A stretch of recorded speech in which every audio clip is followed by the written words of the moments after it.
Hi guys, আজি মই উপস্থিত আছোঁ ডিমৰীয়াৰ দুৰুং বৰা পাহাৰত।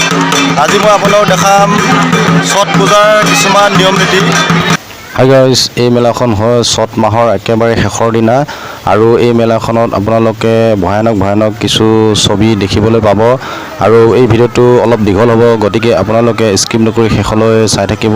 আৰু আজি যদি আপোনালোকে প্ৰথম চাইছে তেতিয়াহ'লে মোৰ চেনেললৈ ছাবস্ক্ৰাইব কৰিব আৰু ওচৰতে থকা বেল আইকনটো ক্লিক কৰি অল কৰি দিব নাপাহৰিব।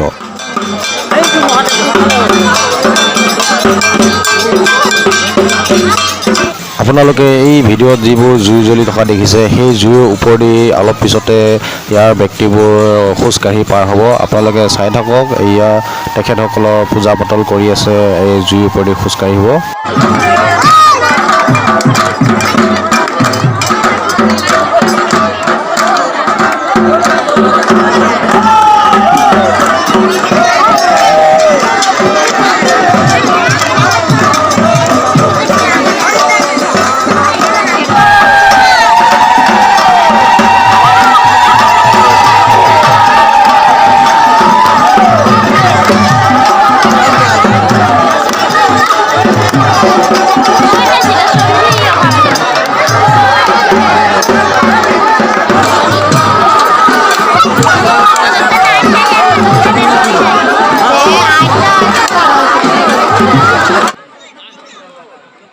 আপোনালোকে এই ছট পূজাৰ চাৰিওফালে দেখিছে কেৱল মানুহ আৰু মানুহ।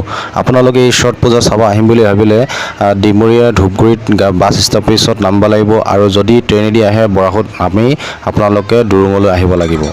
আৰু এই চাওক, এয়া কালী মাই দৌৰি আছে আৰু এই ইয়াতে পূজা পাতল কৰি আছে আৰু অলপ পিছতে আপোনালোকে বৰশীৰে পিঠিত বিন্ধাই ওলোমাই আপোনালোকক ইয়াতে পূজা পাতল কৰি চকৰি ঘৰতে ঘূৰাব। এই যিডাল খটা দেখিছে,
গাইজ এই গাঁতটো দেখিছে, এই গাঁতটোত জিন্দাই মানুহ এজনক পুতি থৈ দিব 1 ঘণ্টা ধৰি।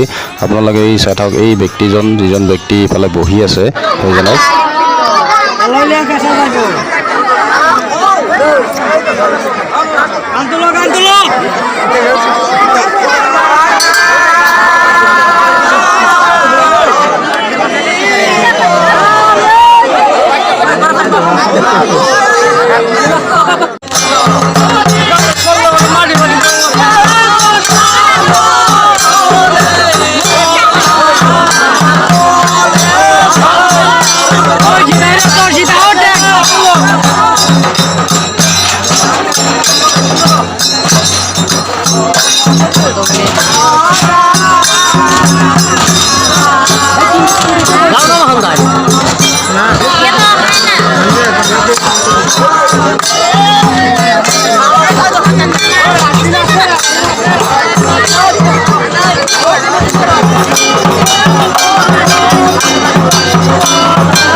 হাই গাইজ, এনেকুৱা ধৰণৰ ভিডিঅ' পাই থাকিবৰ বাবে আপোনালোকে মোৰ চেনেললৈ গৈ ছাবস্ক্ৰাইব কৰিব আৰু ওচৰতে থকা বেল আইকনটো অল কৰি দিব নাপাহৰিব। আৰু এই ভিডিঅ'টো চাই কেনে লাগিলে আপোনালোকে জনাব নাপাহৰিব। যিসকলে মোৰ ভিডিঅ'টো চাই আছে তেখেতসকললৈ মই ধন্যবাদ।